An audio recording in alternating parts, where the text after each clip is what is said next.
No matter how dirty you think you are, God cares. No matter the mess that you think you're in right now, I think that's a message for somebody right now watching this video. No matter the mess you think you're in right now, no matter the sin that you think you're committing, no matter what you think you're doing right now, He cares.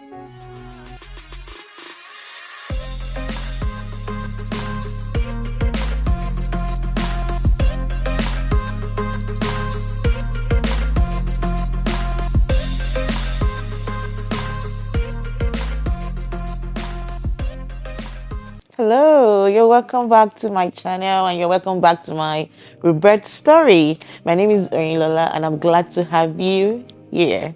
So today, and before I forget, if you have not watched the first episode, I'm going to leave the link somewhere in this video. Please kindly watch it so that you can get the flow of this awesome story. So, still in my teenage years, back to my rebirth story, still in my teenage years, I stumbled on pornography. The family friend that lived with, it wasn't a family friend, don't let me say a family friend, it's family. I don't want to go into details of who he is to my family, but he is family. So he lived with us for some years before he left. So this guy would watch pornography. I remember one day coming back from, I think at that time I should be about 13 or 14. I came back from school and I met him watching pornography in the living room, and I remember him changing it quickly. But you know what? I already saw it. My eyes already caught what he was watching. And also there was this neighbor, I think he was next door, he told me to help him buy something. And after buying it, and told me, okay, you can bring it to my house, And at that time, I already knew the old tactics. I already knew the old tactics of, buy something, bring it to my room, or get me something in the kitchen, bring it to my room. Because at that time, I was already running away from the family friend. I keep saying family friend. It's family. I was already running away from this family that was living in my house, because I didn't want to get abused anymore. I was getting tired of it. It was taking a toll on me as a teenager, and the fact that I could not tell anybody about it, it was a lot. So this person sent me to buy him.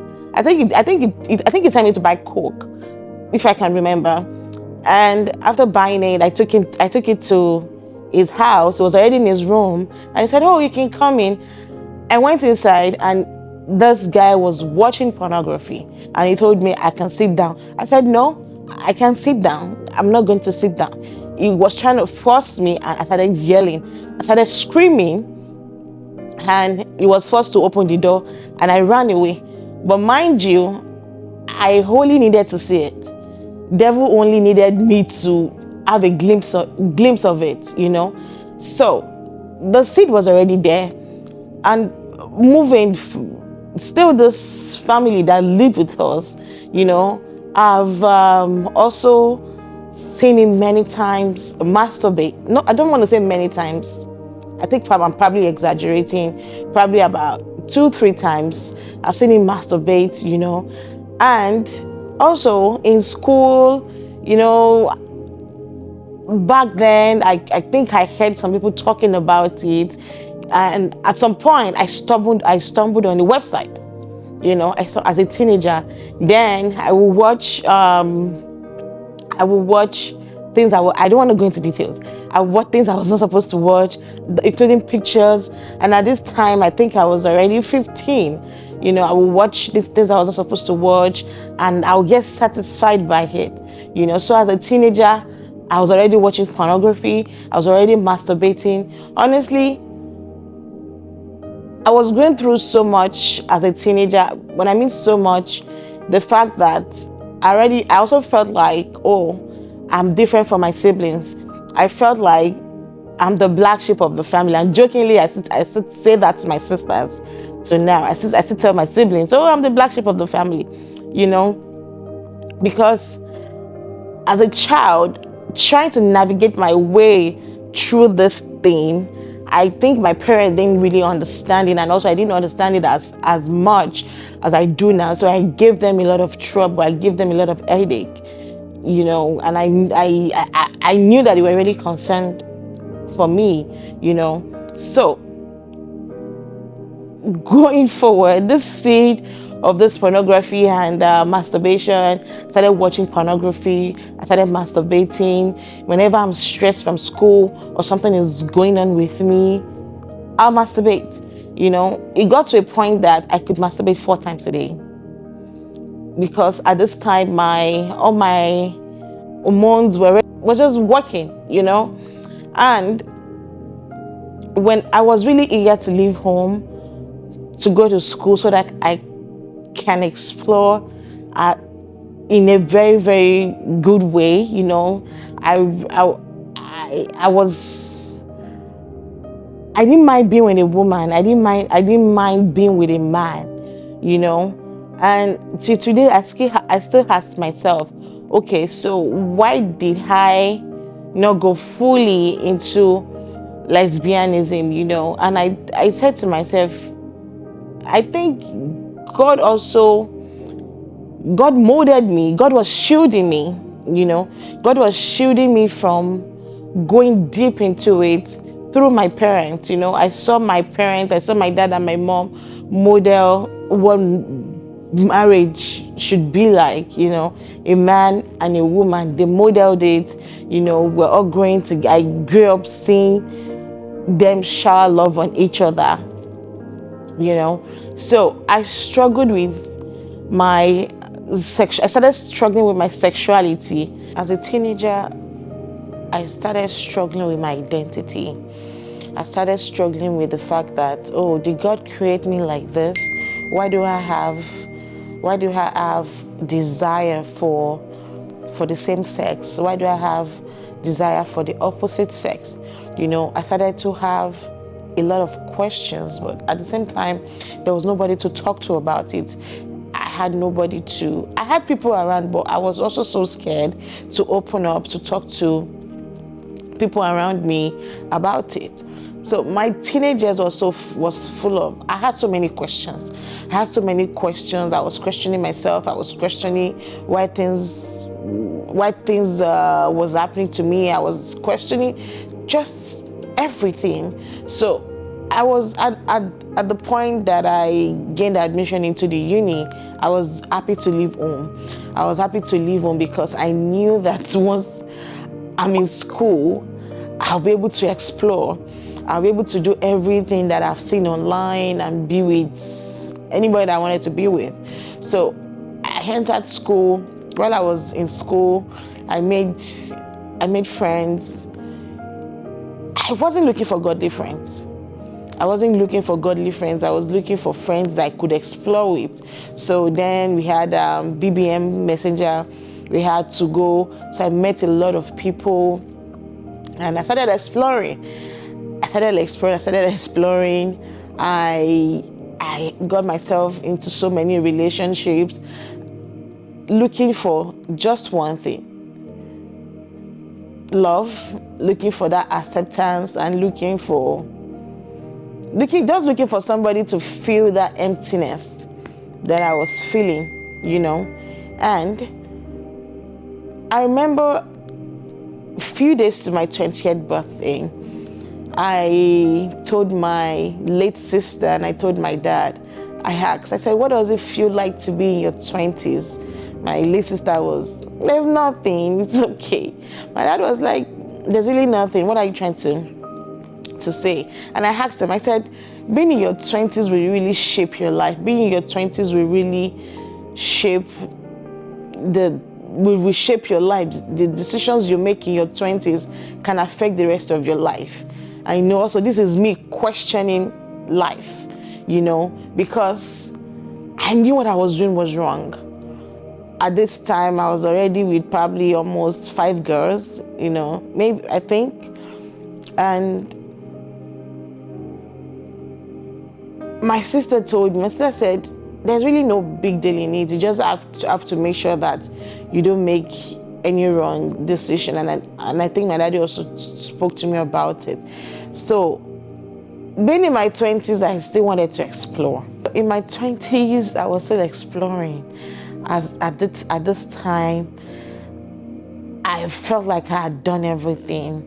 There was this boldness to talk to any girl. There was this boldness to ask anybody out. You know, even if I see you and I like you, I will look for a way to get you. I'll look for a way to get your number. There was this boldness. There was this strong desire every time to always be with the woman, you know. But at the same time, being the fact that I was abused, you know, by a man, I didn't see guys as terrible, you know. I told myself, oh, at some point you're gonna get married, at some point you're gonna have kids, you know. I've always, as a child, I had that desire to have a family, to have my children, to have my husband, you know. So I really explored my teenage years when I went to school. Now that I'm in my 20s, I really explored. I explored so well. As at 23, I was already getting tired, and I was getting tired because my parents didn't give us that breathing space of, you not going to church. Whenever I'm at home, you have to be in church. And also every week, I think every Wednesday or Thursday, my mom made us to fast and pray, and we'll go to the mountaintop to pray. I think we'll drive about 30-40 minutes to a day to go and pray. A day in Osun State to go and pray. At that time, we'll be there for about 3-4 hours praying. And while I was there, I would also get convicted. Oh, you're insane, you're doing this, you're doing that. And I remember praying to God, telling God, please take this away from me. I don't want to do this anymore. I'm tired of this. This is wrong. I'm sorry. But at the same time, whenever I get down from the mountaintop and I get a hold of my phone, I'm still watching pornography. I'm still masturbating. I'm still in relationships, you know, with girls. I'm still doing what I was not supposed to do. I was still entangled in sin. And mind you, back then, if anyone asked me, oh, how did you become bisexual? I usually tell them I was born this way. Yeah. I usually tell them I was born this way. And it was when I got tired of it and I said to myself, no, we're not born this way. We're not born this way. Somebody abused you, somebody molested you, and the trauma grew into something that wasn't supposed to grow into. The very seed that the enemy planted in you led to this. God didn't create you this way. I think I told myself that time, if God created me this way, then everybody in the world should be the same thing. I said I really questioned that particular thing a lot, but at the same time I was saying it boldly to people. Oh, God created me this way. Oh, how did you decide that you're going to be bisexual? Oh, God created me this way. It's inbuilt. I was so stupid. I was so foolish. God. I said to myself, God, I would tell them this is inbuilt. God created me this way. No. Bible makes us understand that everything that God created is good. And if I am created in His likeness and in His image, then I'm not bisexual. The enemy was just making suggestions in my head, was just speaking to me that I'm bisexual, that God created me to be bisexual. No, He didn't create me to be bisexual. You know, so my 20s, I was already tired. I think at 23, I was already tired. I wanted freedom. I wanted to be free from everything. And I just decided, I was in a relationship at that time with somebody, with a girl. And all of a sudden, she started to irritate me. I just couldn't stand her presence. I just couldn't stand her being around me. Everything she did at that time was, I just became upset all of a sudden. And while all this was going on, God was calling me. God was drawing me to Him. I didn't understand at that time. I asked questions. Let me share one or two encounters with you. While I was still in all these things, one particular dream I can vividly remember was that I was walking on a particular road. Then I saw the choir of the church I was attending at that time, my parents' church. I saw the choir ministering. Then I was going to go join them. Then a man came to me. Immediately I got there. Then he gave me the bell that we used to pray in Nigeria. He gave it to me and he said I should go. I didn't understand what that meant at that time. I was confused. I remember asking my mom. I remember asking my late sister. And at this time, my late sister was already full-blown born again. Let me touch base on that quickly.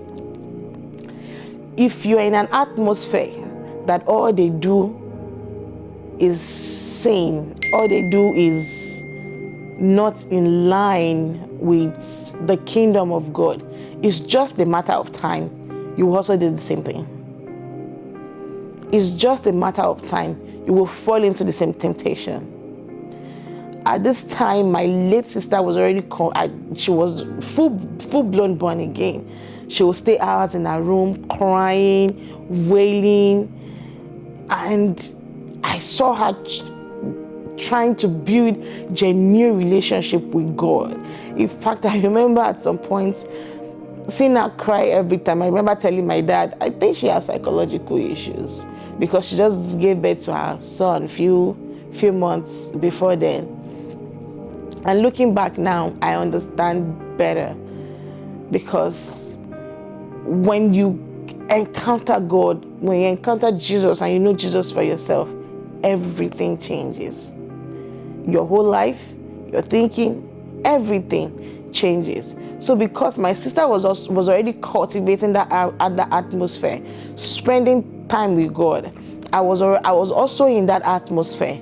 My parents taking us to the mountaintop to pray, family altar at home, also worship song playing in the house. Probably I'm driving or anything. Everything was doing something in me. It was doing something. That atmosphere that my sister was creating at that time was also having an effect on me. I just didn't know. So back to the second encounter that I had. At that time, in that dream, I remember that I remember that a trumpet was blown, and this trumpet was calling people to come into a particular building. Then I remember I was trying to run. I was running so hard to meet up, because there was a countdown and you have to get to that room. You have to get to that hall before the time stops. I was running. I was trying to get there. Then I was holding a lamp, very white, beautiful lamp. I was holding it, and to the neck of the lamp, a goat was tied to its neck. So this goat was preventing me from running. This goat was preventing the lamp from running. So I could not meet up to that building. And right in front of me like this, I saw the door closed, and I saw like electric currents just from the sky coming down on that roof. And I woke up. I didn't understand all that. Let me share one more with you. I was walking on this road also. I was working with a man in this dream, and all this time I was still in sin. I was still bisexual. I didn't understand what having a relationship with God means.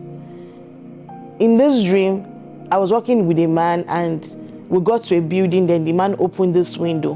When he opened the window, he just pushed me down.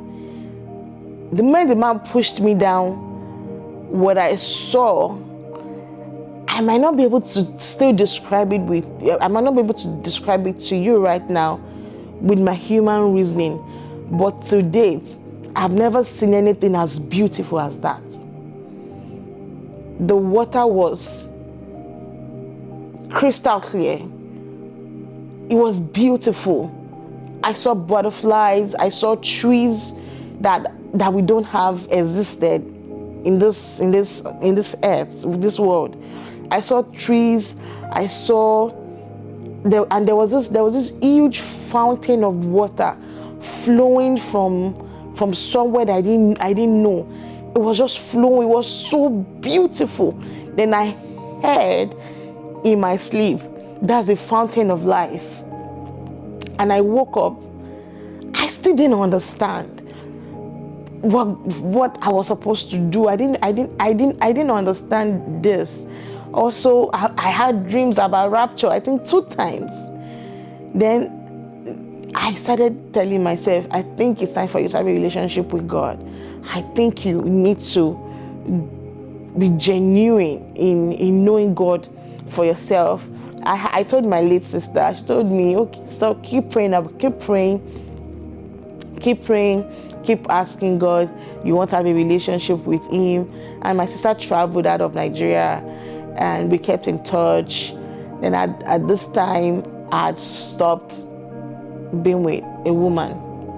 I told myself, I have to stop. Then I stopped being in a relationship with any woman. And a year later, I came to America. And before leaving Nigeria, and I told myself, I said, I'm going to a place where I have an opportunity to start my life afresh. So I don't need to mess this up. Even though I knew I was coming to the land of the free, where you can do anything. You can declare openly that you're gay, you're bisexual. Nobody cares. Then I told myself, for the sake of my parents, for the sake of God, and for the sake of my own life, I am not going to get myself entangled in this. I came to America. I started seeing what I was supposed to see. I was still masturbating.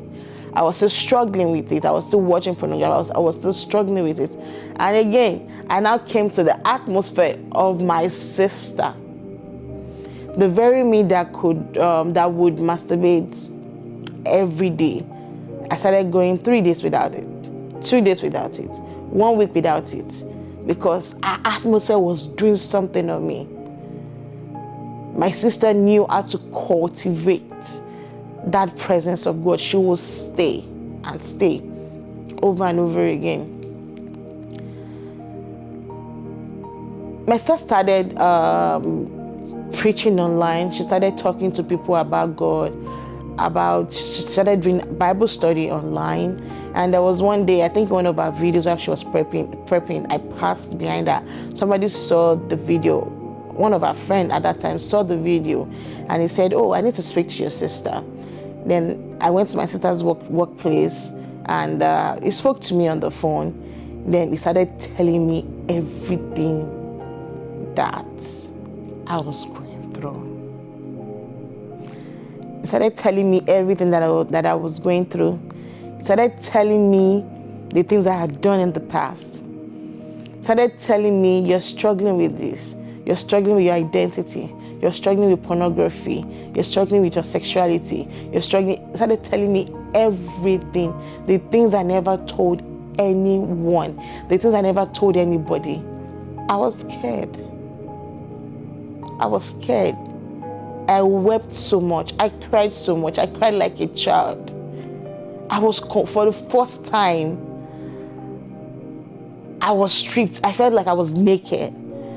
I was stripped of everything I was trying to cover up, everything I didn't want anybody to know. God stripped me of it. And I remember that day, that person led me to Christ. He led me to Christ that very day. I said that prayer, and that passed. Then I became very genuine about my relationship with God. Then I remember that time also, I got introduced to Apostle Selman. I started listening to Apostle Selman. Apostle Selman was on radio, I think Mixer or something. It was on video, or it was on radio. Then I would listen, I think, and also it was only having evening services on Fridays. So I would join Apostle Selman's services. I started listening to his messages, spiritual intimacy with God. I read Benini's book, Good Morning, Holy Spirit. I would read the Bible. Everything just started to make sense. Everything started to make sense. And I told myself, I will never go back to this thing again. The urge to masturbate, the urge to watch pornography, the urge to be with a woman, everything died. Everything died instantly. I confessed Jesus. Everything died. Everything died instantly. Everything died instantly. And also to know that there's somebody that genuinely cares about you, no matter what you've done, no matter how dirty you think you are, no matter how dirty you think you are, God cares. No matter the mess that you think you're in right now, I think that's a message for somebody right now watching this video. No matter the mess you think you're in right now, no matter the sin that you think you're committing, no matter what you think you're doing right now, He cares. He cares. God came looking for me in my own mess, and He saved me. He pulled me out. He pulled me out. He pulled me out. And I'm so thankful.